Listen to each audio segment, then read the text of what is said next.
3-Point Shot. Chapter 23. The next morning was one governed by tension. Multiple concerns were placed on the group all at once, and none of them were given viable solutions. Himiko was still mourning the loss of Tenko. Maki was trying to juggle a number of loyalties at once. Shuichi was preparing to face a similar problem. Kokichi still had yet to be dealt with. Anji's possible coup was waiting in the wings. And of course, the motive. What Monokuma's intent was remained unclear, but history had shown that something innocuous could result in disaster if left unchecked. And with all this in mind, Kaede addressed the group. Okay, no judgment, I just want honesty. Did anyone use the confessional yet? The others remained quiet. If anyone had done so, they clearly didn't feel the need to be forthcoming about it. The pianist nodded. I choose to take that as a no, but I just want to say, even if you can't tell us whatever secret it is you learn, I want you to feel welcome to let us know if you've used the confessional. We won't think less of you for it. Again, this prompted no response. Anji decided to break the ice. Anji has a few things she'd like to share, if that's okay, Kaede? Kaede was cautious. If Maki was right and Anji did intend to seize power, then this could be considered a chance to establish a foothold. However, there was no real reason to not let her speak. Therefore, go right ahead. Coolio! Anji replied. So, like, Anji and the rest of the art club talked with Kokichi, and he's ready to get something off his chest. Kokichi stood up, casting his gaze downward before beginning to speak. Yumeno-chan? The mage intoned. I know you'll probably never forgive me for what happened to Chabashira-chan. You're right to be mad. I did a bad thing. But God told me that I should do what I can to make up for it. So... The short-statured boy walked over to Himiko and presented his face, his eyes shut tight, as if he was anticipating something. If it makes you feel better, hit me as hard as you can. Himiko pondered this. Well, she did for about a second. Once that was done, it was followed by the redhead delivering a very solid punch to the boy's jaw. With a great thud, Kokichi collapsed to the ground in a heap. I'm still mad, Himiko punctuated. And that's okay, Anji reassured. Kokichi, still on the ground, disagreed. For who? Anji chose to ignore the complaints and continued. Anger is like totally natural after everything you've been through, but like, do you think Tenko would have wanted you to be angry forever? Himiko was taken aback. I don't know. Just listen for her, you know? Anji made her way to the shorter girl and wrapped her up in a warm hug. If you just listen, you'll hear not just Tenko, but God. And God will help you work out how to face your feelings. That's what Tenko wanted for you, remember? Isn't listening to the dead what caused the problem? Miu reminded her. I don't think that's the point here, Ryoma remarked.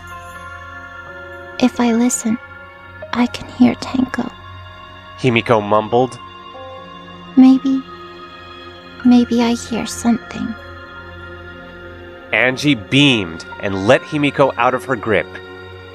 You see? This is what happens when you just let God into your heart. Amazing things can happen. Gonta confused. The entomologist whispered to Kibo.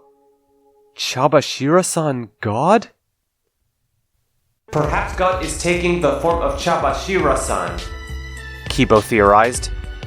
Angie-san said God appears however you need them to. Gonta nodded at the robot's sage words. A friendly reminder that the art club is always looking for new members, Angie cheered. So, if anyone wants to join... Actually... Shuichi's words caught those not in the know off guard. The other 3 members of the fitness club feigned surprise as the detectives set their deception into motion. Saihara-chan, Kokichi commented, working his way back to his feet. Having second thoughts about where you belong? Well, it's just... Shuichi began. I feel powerless sometimes, like I'm not good enough. If I was half the ultimate detective that I supposedly am, I would have figured everything out already. But all I'm good for is figuring things out after the problem's already happened. Maybe I could use some guidance. Maybe you guys can help. Maki nodded in affirmation, pleased that the plan appeared to be working. Kaito quirked an eyebrow at the speech, but saw nothing wrong with it. Kaede, however, was a different story. Shuichi, for all his skills, was not a particularly good liar. Kaede could tell that his concerns, even if he was using them to his advantage for the sake of the plan, were all too real. How long had he been carrying this? Why hadn't they noticed it before? She wanted to tell him that he didn't need to feel that way, that he had proven himself more than enough times already. But if they were going to move forward, she would have to count on Angie to do it for her. And that stung. Don't feel so down on yourself, Shuichi, Angie said, consoling the black-haired boy. We're all impressed by what you've done, and if not for you, Tsumugi, would have totally screwed us over right at the start. I feel like I had more to do with that, but... Kokichi muttered. If you let God guide you, you'll totally find the clues you've been looking for. Angie continued, either not having heard the dictator's comment, or electing to ignore it. But if I let God do it, isn't that admitting I can't do it myself? Shuichi wondered. Angie trapped Shuichi in one of her increasingly infamous hugs and brushed away his concerns. It's not wrong to ask for help.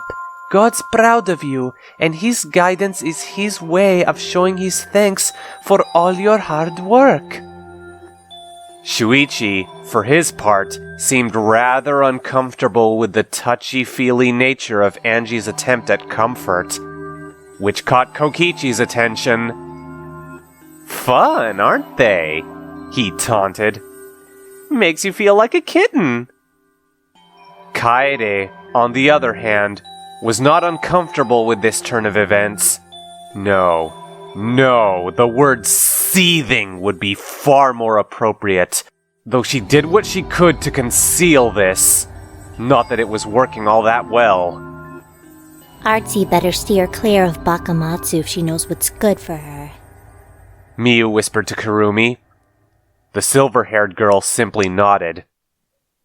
The pianist cleared her throat, catching Angie's attention, thus causing her to end her grip on the detective. Is that all you had to say, Angie-san? Angie, not being completely ignorant of her faux pas, replied, Yeah, Angie's all done. Okay, Angie and the rest of the art club are gonna head to Angie's lab. Anyone's free to come with. Bayonara! Angie and her 3 prior recruits made their way out of the room. Himiko seemed hesitant for a moment before she too left the cafeteria.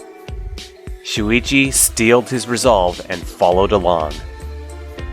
Maki and Kaito shared a knowing glance, seeing that the plan was in motion.